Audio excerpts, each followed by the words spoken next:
बिस्मिल्लाहिर्रहमानिर्रहीम। पाव को भून के इस तरह की जो होती है ना बर्तन धोने वाली कुर्सी, उसके साथ इसको अच्छी तरह साफ करें तो ये सारा उतर जाएगा। इसके ऊपर जो मैल है, गंदे छोटे छोटे बाल होते हैं, ये सारे साफ़ हो जाएंगे। एक एक पाया पकड़ के गर्म पानी में डाल के इस तरह, ये पानी बहुत गर्म है,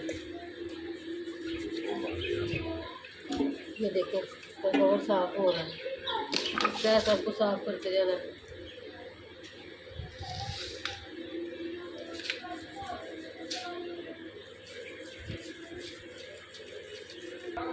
ये जो छोटे छोटे बाल नज़र आ रहे हैं ना, ये छुरी से हमने काट लेने हैं। ये सारे पाए मैंने इसी तरह धो के तैयार करके रखे हैं। ये हड्डी के ऊपर छुरी के साथ सफाई कर लेनी है।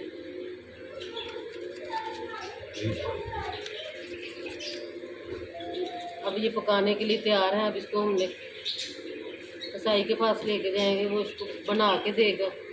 फिर इसको तैयार करने की रेसिपी भी मैं आपके साथ शेयर करूँगी। ये देखिए इस तरह इनकी सफाई करनी है पाएंगे। पहले हमने तो गर्म पानी में धोया था, अब हम साफ पानी से धो के डाल रहे हैं। ये देखिए मसाला साफ सुथरे हो गए।